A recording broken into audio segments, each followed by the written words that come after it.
Samo kratak komentar uz ove stvarima, ovo je zanimljivo zapravo pitanje, ali ja ne znam ste bili obavješteni o tome kako izgleda stvari sa studentskim radom u Njemačkoj ili rekli Njemačka i Engleska.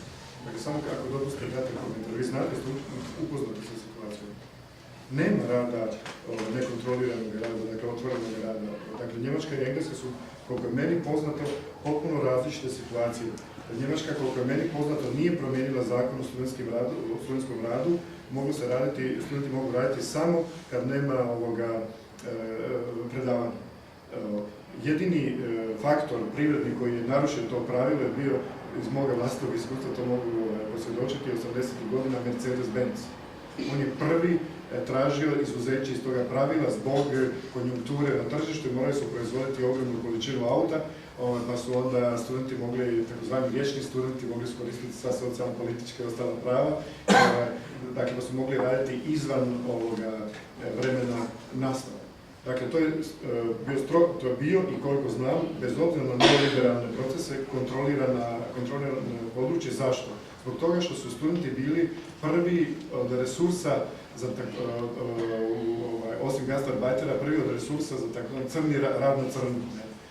Dakle, poslodavci su pod povlaštenim ili boljim za sebe uvjetima mogli zapošljavati studente i zbog toga je to kontrolirano. Sindikati su to strogo kontrolirali, dakle, studenti su mogli raditi u vrijeme, kako se lijepo kaže, fair. Englesku situaciju puno slabije poznajem, ali dakle, čini se da tamo nema te vrste regulative, ali dajte sa stanovišta odvijanja nastave na sveučilištu. Zamislite da dođete jednom, ne znam, docentu ili docentici u engleskom sveučilištu i kažete da ne možete dolaziti na kolegij jer radite. To bi bio, dakle, taj faktor argument ne dolazi u obzir. Kod nas se to javlja neprestano. Dakle, mi imamo manje regulirano i stalno, dakle, iz iskustva nastavničkoga, to doživljam stalno, da student kaže ne može dolaziti na kolegij jer radi. Zašto radite? Moram raditi. Da li mora ili ne mora, to je drugo pitanje. Dakle, su potpuno fundamentalno različite situacije, prema tome nije normalno da se vani radi, da se ovdje ne radi.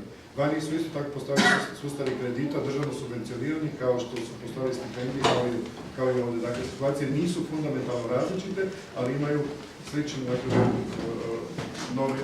nove tendencije, novi mosu. Mislim da se tiče toga kolike su šanse za otpor i zapravo na koji način treba i mi koji smo na neki način sudjelovali u tom mikrootporu i neko ko nije sudjelovao na koji način treba promatrati. Ono što je zapravo jedan od problema mikrootpora je bilo to što je bila nedovoljno agresija. Mislim, mi smo nastupili sa brutalno konkretnim zahtjevom i bilo je dovoljno 300 milijuna kuna da smo nastupili. To je isto činjenica. I zapravo naš pristup je bio vrlo potkupljiv. Mislim, bez obzira po kojem je zahtjev opravdan i dalje je bio vrlo potkupljiv ovaj pristup. I zapravo to neka je natezanje priče da je naš zahtjev za školarinama, njegov odraz od mjesečini je rušenje neoliberalnog sustava. Malo su stvari tu nategnute, jer naprosto zašto se to nije direktno reklo. Kao što sam ranije rekao, možeš imati praznu frazu koja neće nikom ništa značiti. Imaš određenu strategijsku procjenu recepcijskog horizonta u kontekstu u kojem upućuješ određeni tip zahtjeva. Ne? I ako ćeš ti reći kapital je zao ili nešto tako, ili kapitalizam je loš, ne, ali ja bi to rekao, mislim, ja nemam problem s tim, ja mislim, glupo ili ne, kapitalizam je destruktivan, ja nemam problem s tim da to kažem, ja bih to potpisao u svakom trenutku. I sad, mislim, hoću reći, ipak postoji određeni tip, moraš imati onaj moment gdje će se to konkretizirati, razumiješ? Mora postati, jer to postoji određeni tip sistemske logike gdje partikularno se pokazuje kao moment koji je nerazriješiv bez razmatranja širih sistemskih implikacija. Dakle, ti moraš razumjeti zapravo cijeli taj ideološki paket koji je kupovan da bi razumjeti zašto se događa taj tip reforme. Mislim, ne ti, nego bilo ko. I sad, mislim, to je bila ulazna točka, u ostalom, o tim stvarima nije odlučilo 3 ljudi ili 5 ljudi ili 7 ljudi, poslije to je postalo, mislim, u jednom trenutku i 700-800 ljudi koji su sjedili tamo i svakodnevno i naprosto imaš određenu ulaznu točku oko koje se stvar mora fokusirati. U protivnom dobiješ nešto što je nerazumljiva mislim, koji će imati javne učinke. Ako će to razumjeti samo onaj koji unaprijed već razumije argumentacijski slijed koji to prepostavlja, da bi se razumjela ta formula. Ne? Imaš situaciju gdje de facto imaš ljudi kojima se događaju određeni tip procesa smanjenja socijalnih prava, imaš neposredni socijalni pritisak, ekonomski pritisak, s druge strane imaš određeni tip političkih procesa i ekonomskih makroprocesa u koji ti isti ljudi nemaju uvida. I onda su de facto u poziciji da im se prodaju pseudo objašnjenja od ovoga tipa mi smo lijeni pa da drugačije ne zaslužujemo ili šta već ne.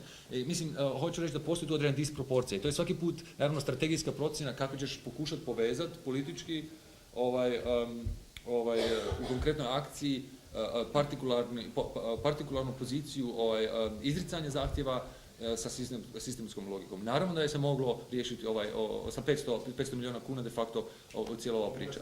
Ali se to nije dogodilo. Mislim, ne. Važna priča je bila o tome da ako smo tražili, mislim, sustav je mogao isplatiti 300 milijuna kuna i ostati na okrznu.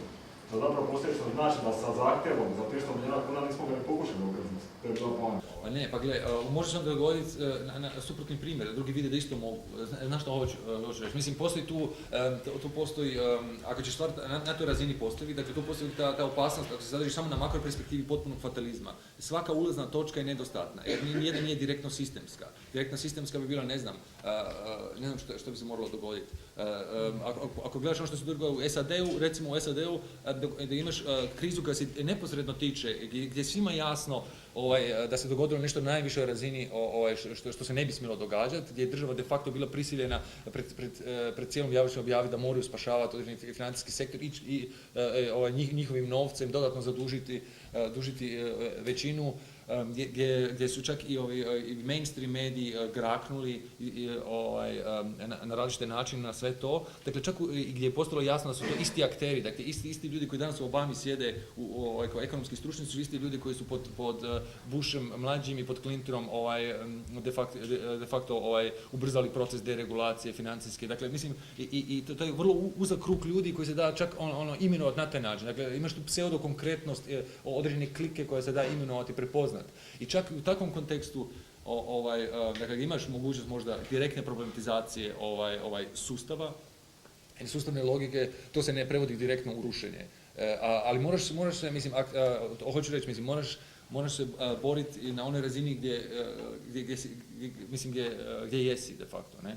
I ne mislim da je sam po sebi zahtjev za besplatnim obrazovanjem toliko besmislen da ga ne bi imalo smisla sprovesti i zbog njega samog. Mislim da je besmislen zahtjev, mislim na kraju krajeva ne bi bilo prosjeda da je zahtjev besmislen, dok samo to ne je bezopasan. I zapravo ta koncepcija paralela je jako tanka.